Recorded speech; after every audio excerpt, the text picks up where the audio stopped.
Heroines గా కొనసాగుతున్న టైంలోనే నిర్మాతలుగా ట్రై చేసి ఫెయిల్ అయిన హీరోయిన్స్ ఎవరో ఈ వీడియోలో తెలుసుకుందాం. అంతకంటే ముందుగా మీరు ఇదే మొదటిసారి మన వీడియో చూడడం అయితే ఈ వీడియోకి ఒక లైక్ చేసి మన ఛానల్ ని సబ్స్క్రైబ్ చేసుకోండి. నెంబర్ 1 శ్రీదేవి గారు. శ్రీదేవి గారు ఒకప్పుడు టాలీవుడ్ అలాగే బాలీవుడ్ లో స్టార్ హీరోయిన్ గా ఒక వెలుగు వెలిగారు. అయితే శ్రీదేవి గారు స్టార్ హీరోయిన్ గా కొనసాగుతున్న టైంలోనే తన హస్బెండ్ అయిన బోనీ కపూర్ గారితో కలిసి పలు మూవీస్ కి కో ప్రొడ్యూసర్ గా చేశారు. అయితే ఆ మూవీస్ అన్ని కూడా బాక్స్ ఆఫీస్ వద్ద నిరాశపరచడంతో శ్రీదేవి గారు భారీగా నష్టపోయారట. ఇక తర్వాత ప్రొడక్షన్ వైపే అడుగు పెట్టలేదంట శ్రీదేవి గారు. నెంబర్ 2 దేవయాని గారు. దేవయాని గారు సుస్వాగతం మూవీతో మన టాలీవుడ్ కి ఎంట్రీ ఇచ్చి ఫస్ట్ మూవీతోనే బ్లాక్ బస్టర్ హిట్ ని సొంతం చేసుకుని తనకంటూ మంచి గుర్తింపు తెచ్చుకున్నారు. దేవయాని గారు కేవలం తెలుగులోనే కాకుండా తమిళ, కన్నడ, మలయాళీ, హిందీ మూవీస్ లో కూడా నటించి తనకంటూ మంచి గుర్తింపు తెచ్చుకున్నారు. అయితే దేవయాని గారు స్టార్ హీరోయిన్ గా కొనసాగుతున్న టైంలోనే తన హస్బెండ్ అయిన రాజకుమారన్ గారు డైరెక్ట్ చేసిన పలు మూవీస్ కి ప్రొడ్యూసర్ గా చేశారు. ఆ మూవీస్ బాక్స్ ఆఫీస్ వద్ద నిరాశపరచడంతో దేవయాని గారు కోట్లలో నష్టపోయారు. నెంబర్ 3 చార్మి గారు. చార్మి గారు నీతోడు కావాలి అనే మూవీతో మన టాలీవుడ్ కి ఎంట్రీ ఇచ్చి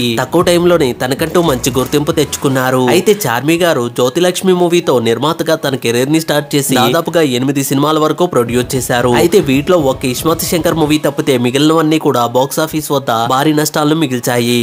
ఈ వీడియోకి ఒక లైక్ చేసి వీరిలో మీకు ఇష్టమైన హీరోయిన్ ఎవరో కామెంట్ చేయండి. అలాగే వెళ్తూ మన ఛానల్ ని కూడా సబ్స్క్రైబ్ చేసుకోండి.